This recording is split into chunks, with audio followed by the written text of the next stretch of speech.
Theresa. Welcome to the D Spot.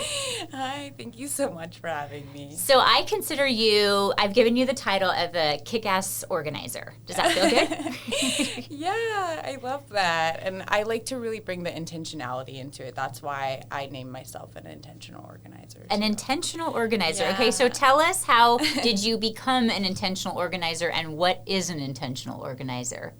Yeah, so an intentional organizer is somebody that, well, I'm just going to say, I go into people's homes and I help them release both mental and physical clutter.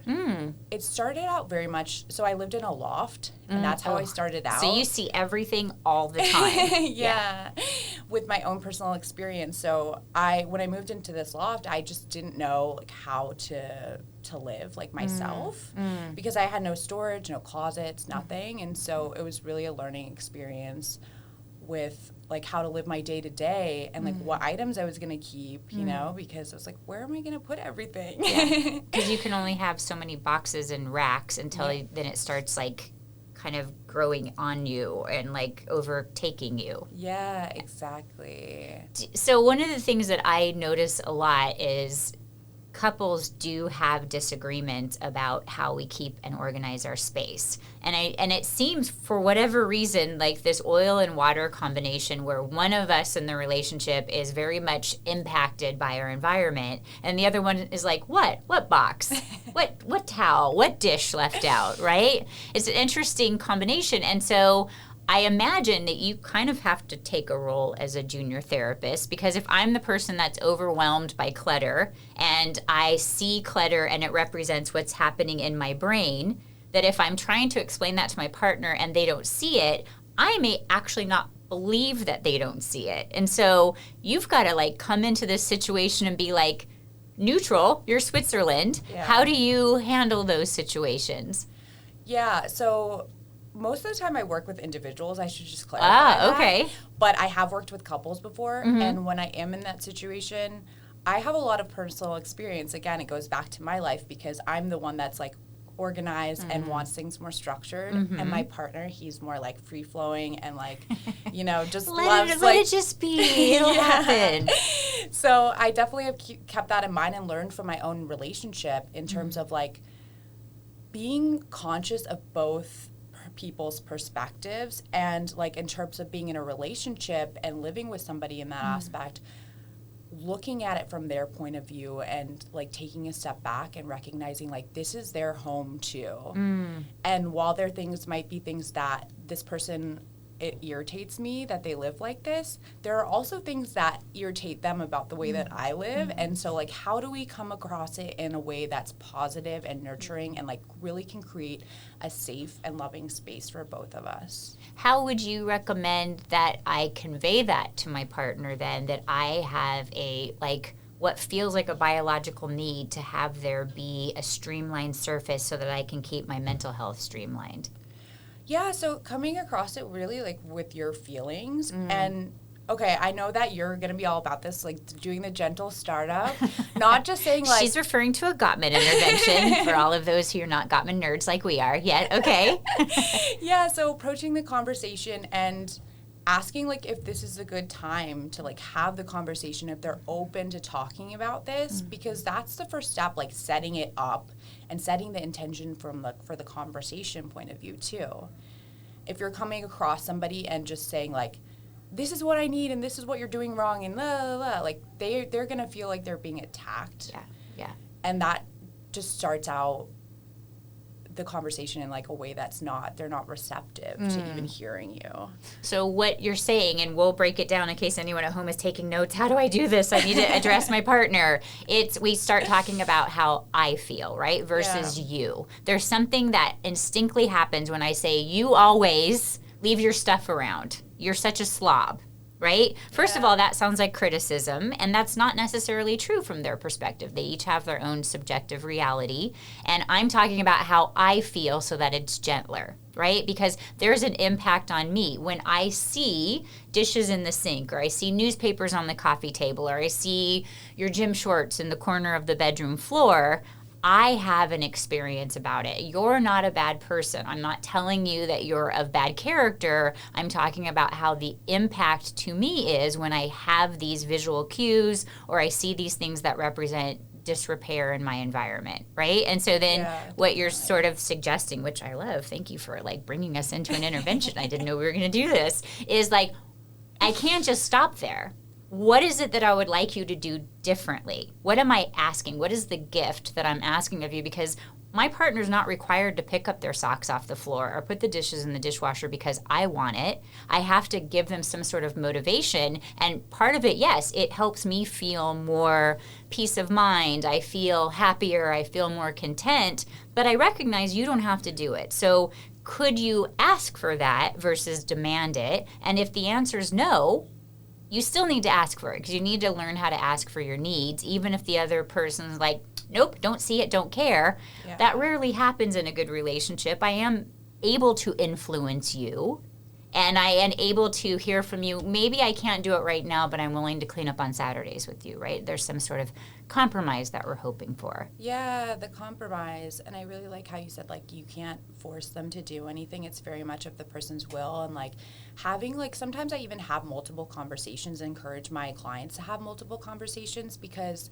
change takes time to our habits, and incorporating those habits takes time. And so being gentle and like accepting of the other person, and also like praising them, not in like a condescending way, like a child, like look at you getting the dish in the dishwasher. I knew you could do it. Yeah, but what? Like almost like telling them, showing them your appreciation when they do implement something, even if it's not the way that you expected it to look like.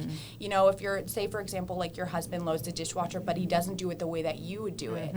Like saying like, oh my gosh, thank you so much for doing that. I really appreciate that because that takes so much off my plate. And now I don't have to be thinking about that and worrying about spending time on that. So that's the sales technique. That's the way that we motivate them because you gave me something, so I'm going to give you a cookie back. And be like, you're the best person ever because you care about my feelings, not because, well, you should do that. We live together. Yeah. Right? It's semantics. And I don't know if you've experienced this in your own relationship or with your client couples that you're working with, but there's sort of this expectation that somebody is going to want to get in line with the way that you do things because you do it the right way or the superior way. And that starts to kind of fall apart for a couple.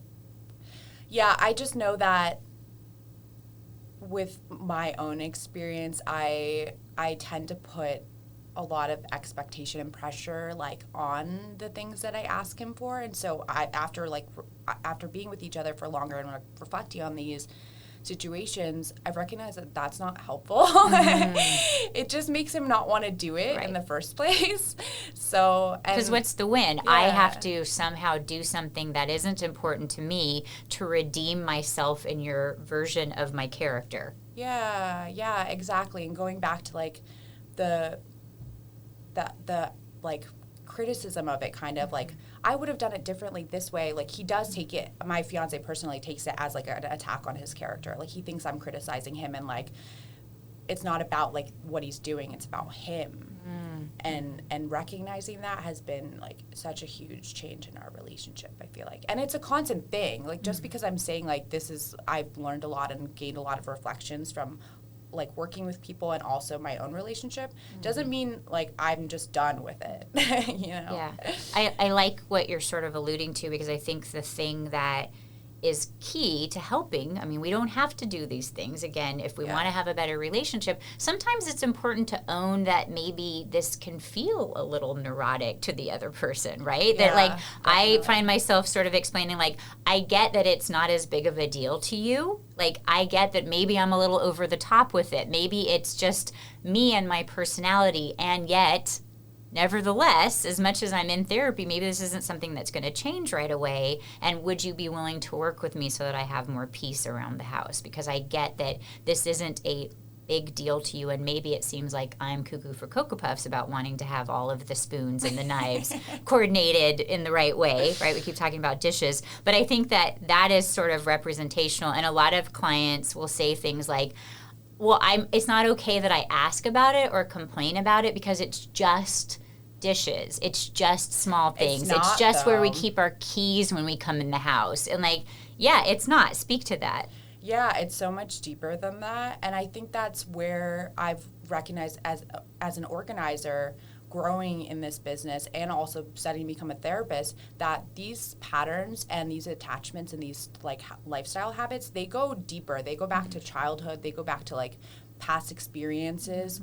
So while it may be like just putting something in one place for somebody, the other person could view it as, you know, like, oh, this is like how I grew up. This is like, or I'll give like, for example, like attachments to clothes and stuff, you know, like while this might be just a sweater to you and like placing that sweater on the rack, like doesn't seem important to me, that sweater is like that time that I went to that concert with my best friend, or like, you know, this part of me where I get to like be creative and flow, and you know, like we attach other characters. Yeah, true. Absolutely. And that sort of leads into something that I think we could definitely talk about, which is a lot of my clients experience guilt and shame when they don't replay the dynamic that they had growing up in their family of origin. So, for instance, if you grew up in a family where, you know, we always put,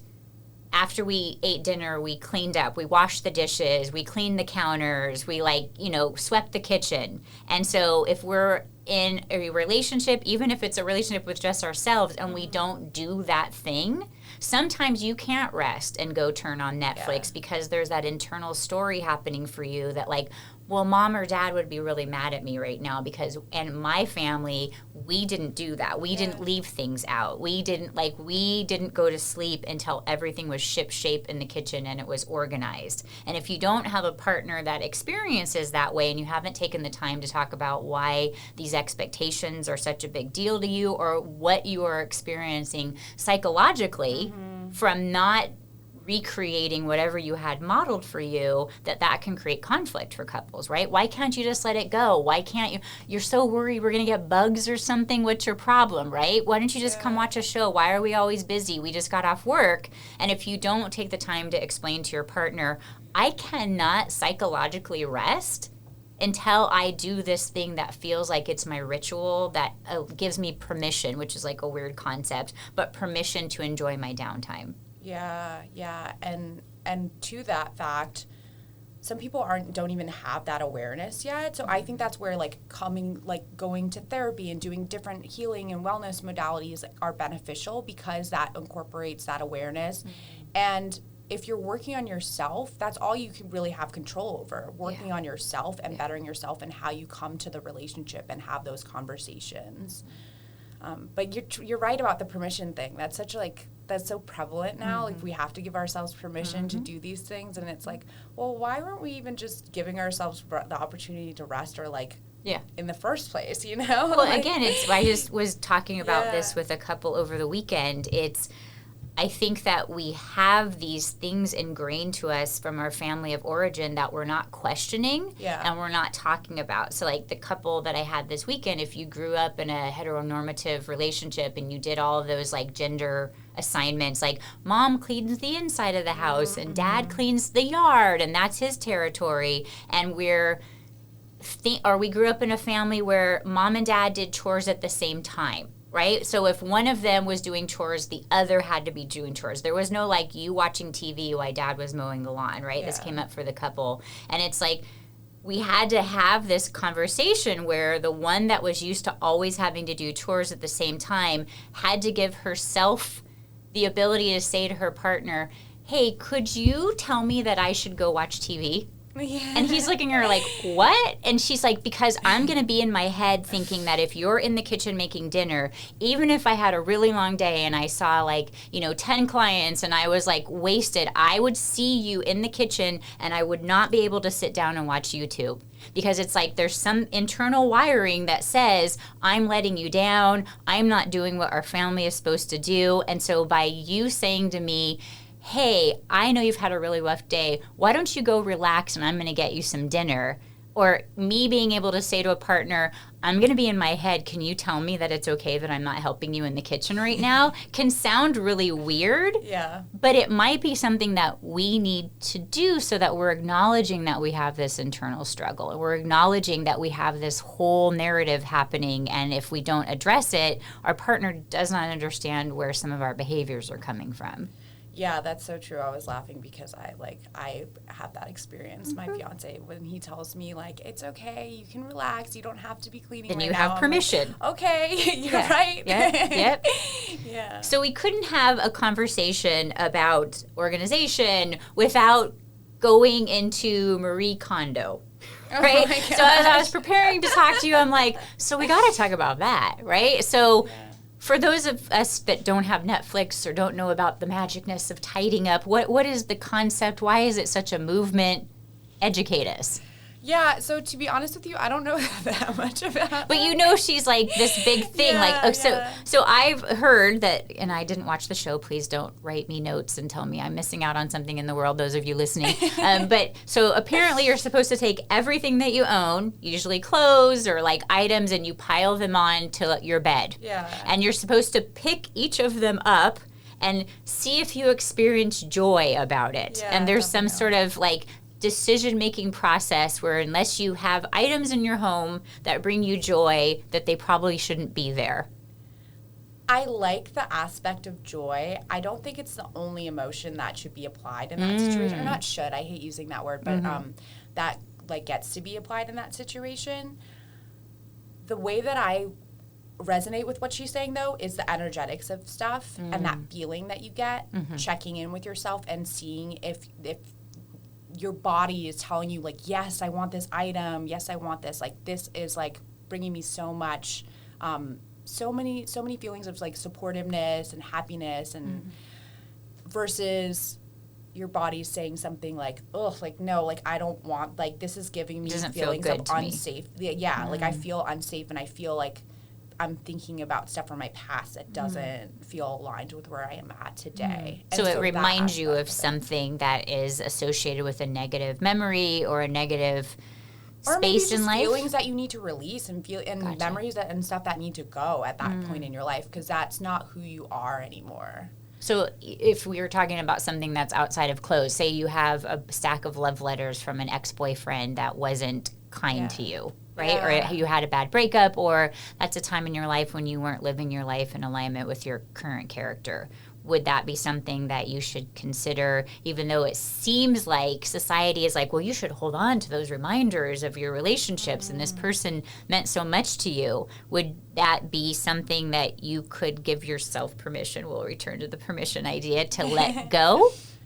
I think so, yeah. Taking a reflection, really, because each person is different and you know what is best for yourself. Or if you don't, you can reflect on that and ask yourself, what purpose is this serving me, like holding on to these?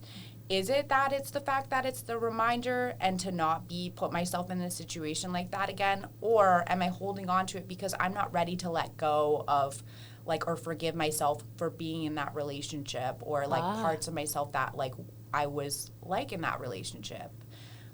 I feel like that's where the deeper stuff comes in that when you first look at organizing, you don't necessarily think about it like that.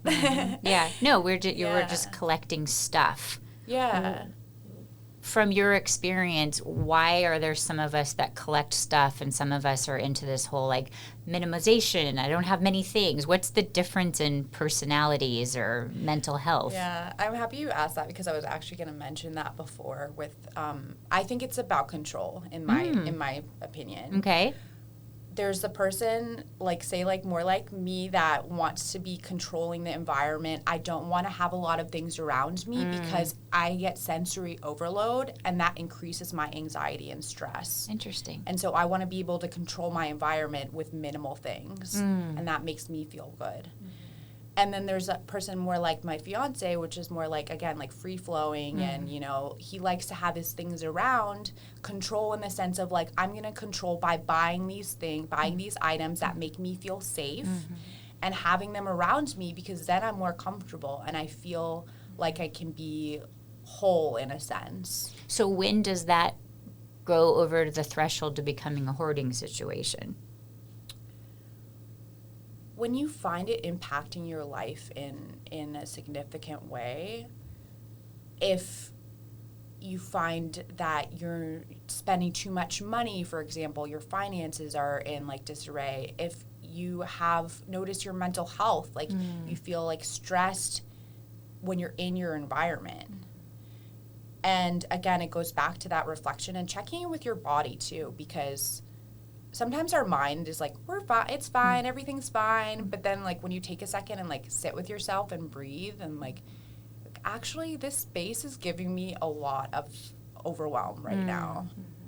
Yeah. I notice a lot of us, and I probably do this too. I love me some clothes, so we could be birding on the hoarder situation at any time. But I noticed that during different seasons, sometimes we're gathering things because physical things give us comfort, and then something will snap and we want to get rid of all of it and clear it out. And it's almost like it seems to match the season of your mental health. I've noticed that with my clients and with friends and family.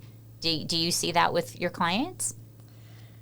I feel like a lot of my clients love their things. So I don't know. So we want you to get rid of our things. We just want you to organize them so we have better control of them. Yeah, but I do notice when I come in, it gives them more motivation and like, again, like that permission to be like, okay, like I am going to let this stuff go, because they just maybe need like a little bit of gentle push that like, I'm ready to let this go. I don't feel like I can do it by myself. I need somebody to like hold me accountable and be there to guide me through this process. Is this concept of having too much stuff, is this a Western culture thing from your experience and what you know about the world?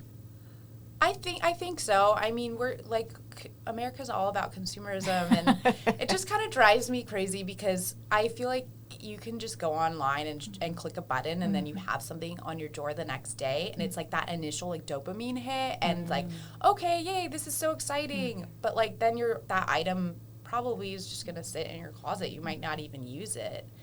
So like taking a second to be intentional about what you buy and like the reason you're buying it. So what advice do you have for those that are sort of on the fence about, do I hire an organizer? Should I be embarrassed that I have to hire an organizer? Like, give them some encouragement. Yeah. I would say if you are on the fence and considering it, really like go ahead and hire an organizer. It's probably on your mind for a reason. And there's nothing wrong with delegating and asking for support when you feel like you need it. I truly think some things are like zone of genius, our strengths, and others are things that we need more support and more help with. And either way, that's okay. Like it's beautiful. Yeah. Just the way you are is beautiful.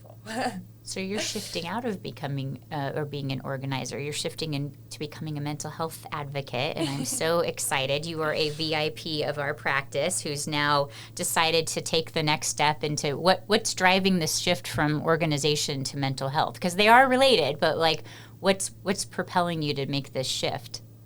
I want to do both, just to be clear. Okay. Oh, good. Go girl. Live your best life. Okay. I'm not sure what that's going to look like yet, but I've always had this drive to dig deeper and ask the why and figure out like how people work and why they work. And the same goes for me personally. I'm always working on my growth in some way. And of course, like that ebbs and flows. I'm not always like on all the time with it, but I think that's like where that really came from. Yeah. And yeah, I took some time after I got my bachelor's degree and sat with it and thought about like, is this what I really want? And it is. I want to be helping people in a deeper way to find themselves. Yeah. Yeah. I think you're going to be great. From what I know of you, you're just super empathic and you just have this great presence and space that you can hold. And I imagine that your clients feel like you are their junior therapist on top of their organizer. So I think this is a nice combo for you. I hope you do very well in that journey. Thank you. So tell us where we can find you. You're also going to be at our mental health fair on May 20th. If anybody hasn't learned about that yet, you're going to have a booth and people are going to get to meet you and learn about you. But where else can they find you if they're not in San Diego?